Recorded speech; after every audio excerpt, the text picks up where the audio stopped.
These shirts have made a big wave in the Fargo Moorhead community, not just for how they look, but the meaning behind them, serving as an important message for those struggling with mental health issues. For two local college students, suicide prevention has been a big part of their lives. Sean and Isaac have lost a total of 5 friends in 1 year to suicide, and although they know it wasn't their fault, they couldn't just sit back. They had to do something. He had this idea. He was listening to some song in his car, and it said no one can replace you, and he calls me over and he's like, yo, I got this really good idea. That's when it began. The duo says it only took them 4 days to get the shirts and website up and running. The rest was history. We had such a large response that we kind of realized that we had to do something about this and do it quickly while we still had people paying attention to it and whatnot. Believe it or not, the pair had such a big response. They had orders coming in from across the country, even meeting up with one elderly couple who wanted a few shirts. They had lost their oldest son to suicide. It felt really good to, just meet with people I haven't even met before and, have them leave with a smile, honestly, just about the situation. But it was right here at home that meant the most to them. My friend, his name was Srijan. I still wear this wristband that just kind of commemorates him. I remember getting that call from my dad, and I just dropped, and I felt hopeless. I didn't know a way that I could, tell my friends that they matter to me. One thought Sean and Isaac hope to drive home with this campaign is to get people talking, which is also something First Link of Fargo hopes, especially this time of year. This time of year we see kind of an increase in students calling because it is stressful getting to be the end of the year with finals, and a lot of people can just start to feel overwhelmed. So they might just need to call and talk with somebody about that or get information about resources. According to Ashley with First Link, thoughts of suicide may be more common than we think. When we look at, people who are having thoughts of suicide, when we look at just that population, they estimate about 1 in 20 U.S. adults has had thoughts of suicide in the last 2 weeks. So, and we know not that many people are reaching out for help. So, part of what we want to do is help educate people that it's okay to reach out, and if you're feeling that way, there are places that people can go to for help. This is why workers at First Link know what they're doing is needed. Our mission to eliminate that stigma that surrounds mental health. Just being able to be on the phones and, speaking with someone, that means a lot. There's potential to save a life. Not only for those calling First Link, but for community members to know how to handle suicidal thoughts in others. We want to make sure that it's not just people at First Link that know how to respond when somebody's thinking about suicide, but as many people out in the community as possible know how to respond and how to help someone. Because many experiencing mental health issues may not show any signs to being suicidal. Because we were always just kind of the jokey, class clown type kids, and Right. No one would ever think Isaac and Sean, they're fine, they're always happy, but people never see what happens behind closed doors. At the end of the day, the duo never expected such a large interest, but stand behind one simple message. Really, I think we're just trying to spread the word that, no one can replace you, and end the stigma behind all this stuff, that, it's okay to feel down sometimes, and you just got to talk about that. You know what I mean? Don't keep that in. And for the future of the campaign? We just want to keep spreading awareness, and hopefully we can, eventually make it a nationwide thing. That's kind of our goal, and I don't know, I think if we keep pushing how we've pushed this far, it could definitely be something special that a lot of people would, know about, and maybe even change how they're feeling about themselves. Now, Sean and Isaac have already raised more than $5,000 for the American Foundation of Suicide Prevention. And with more t-shirt designs on the way, there's no telling what they can do. Reporting for the Bison Information Network, I'm Lydia Crackle.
And he passed away like, I think it was like December 24th or 23rd of 2015. It was like our winter break. It was like our senior year, you know, and like it just was this huge tragedy to our school. And I know a lot of our friends like that were like, we were all close to him. So like when that happened, it just kind of made them like, you know, get into things that they necessarily wouldn't have done previously to like, you know, kind of cope with their problems. And they like refused to see counselors, and you know, like it's like they could only talk within the group.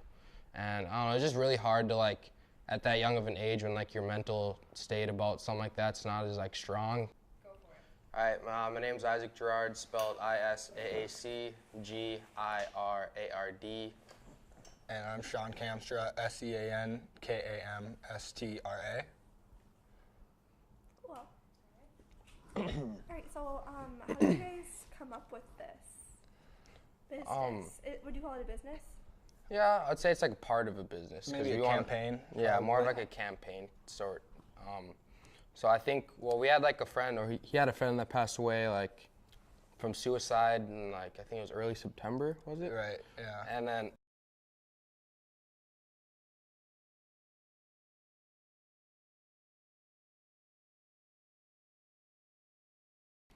he had the phrase, and it looked different at first. It was like color red, and it just kind of didn't flow as well as it should have. And then we looked up the suicide prevention like awareness month, like the ribbon colors, and it was this teal and purple color. So then it kind of just, the rest was history. And then, yeah, I'd say we pretty much started making shirts like the next day after we had the design. Yeah, it was, we came up with the design, and we posted on social media. We posted it on Instagram. And after, I think it was like an hour, not even.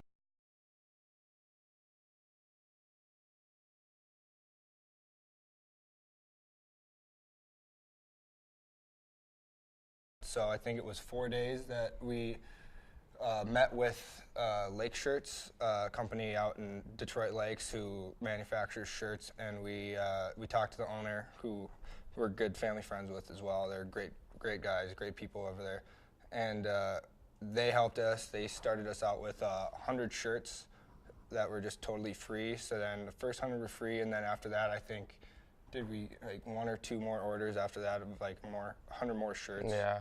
And yeah, I think we got the website up after 4 days and started taking orders. Sure. So how much do you sell these shirts for? We sold was it the short sleeve for, was it 18? 18, and then long sleeve 24. And then what did you do with the money? We don't. Go ahead. I got it. All right.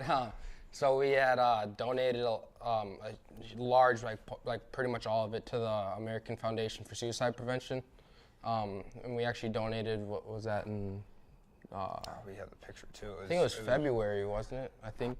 Yeah. What was the total number though? It was like $5,062.72, something like that. So over $5,000 we donated, and it just felt so good to raise money for something that could help the community and even potentially save someone's life. We had a lot of people that we knew that came out about like depression and stuff like that, and like that was like very humbling and kind of kept us driving to keep pushing the shirts and just try to make an impact where we can.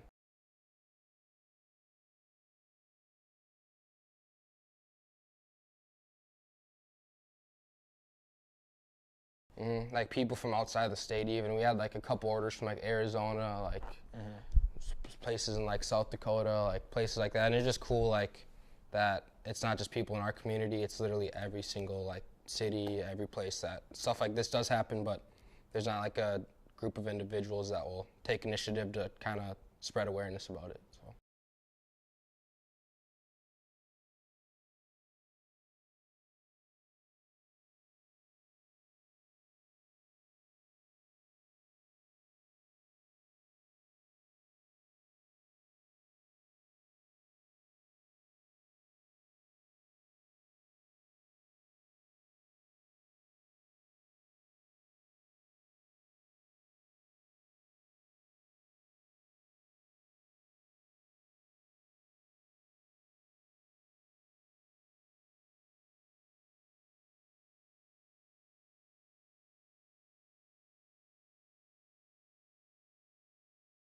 I think the main thing we wanted to do was just spread awareness and like make it okay to like talk about your problems with just like your friends or just people around your age group, because like I feel like people connect and can kind of open up more with the people that are on their age group. You know, it's like if a 20-year-old goes and tries to like explain what they're saying to like a older person, like they might feel like they're not in the same position as them, so they might not be able to like cope and like open up about it as much. So thing was kind of just like as it says, no one can replace you, and we just wanted to spread awareness. So maybe try to change someone's perspective about themselves, and make them realize that they are like important to a lot of people.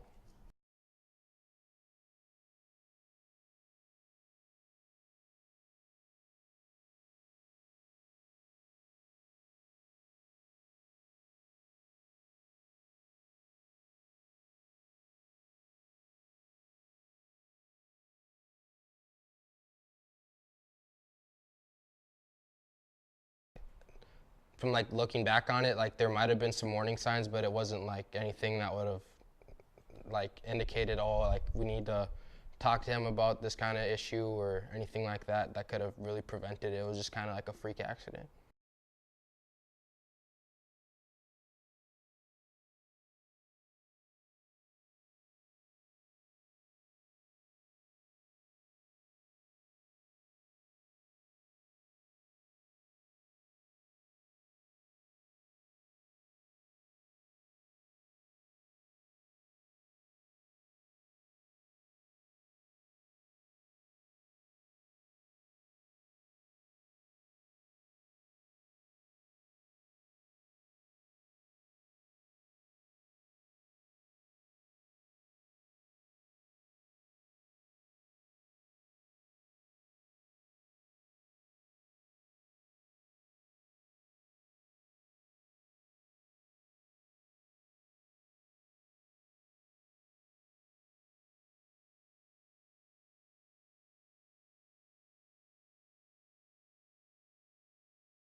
And then if I could have you say and spell your first and last name and then your title here. Sure.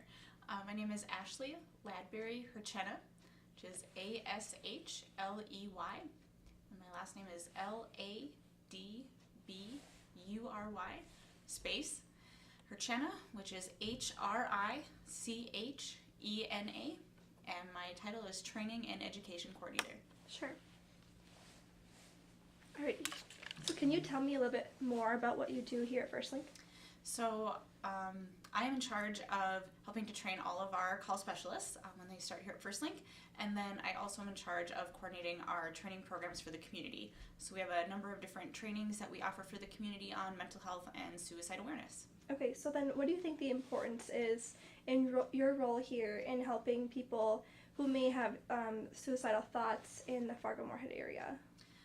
So I probably in two ways. Firstly, as you know, the training for our staff, it is my role to make sure that our staff are prepared to be taking those difficult calls from people who are calling in the community, and making sure that they're feeling comfortable and prepared to be able to do that, because that's a big responsibility. And then also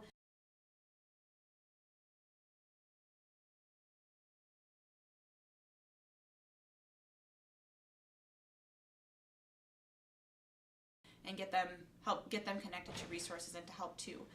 So I help to coordinate all of our training programs in the community. So we have ones that are anywhere from just a couple hours to 2 days on how to recognize that somebody might need help or be having thoughts of suicide, and then how we can respond in an effective way to help get that person connected to whether it's counseling or a doctor or other resources out in the community, how they can make sure that that person is going to be safe and is getting help. Sure, and I know we just talked about it just now, but can you kind of highlight reasons why people might have more signs of maybe depression or stress at different times of the year? Yeah, well, I think it's different for everyone. You know, there are just some times of year that are more stressful than others.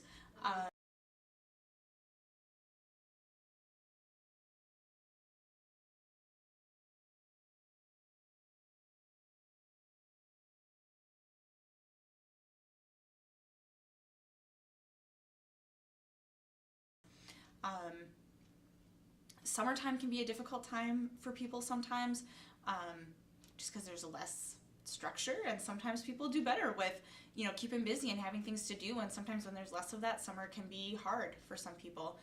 Financially, especially for like people who have kids, that can be hard too, because you know, the kids aren't being fed and taken care of at school, so they have to be fed and taken care of at home, or have increased costs that way.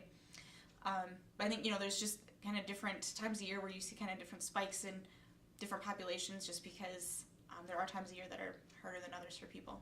Sure, and then what do you think is the most rewarding thing about working here at First Link? You know, I don't know, it's hard to pick the most rewarding thing. I think it's, you know, when you have someone who just really felt like there wasn't any help out there wasn't any hope, whether it was something like needing help with food or rent, or they didn't think there was anyone who could help them with their thoughts of suicide.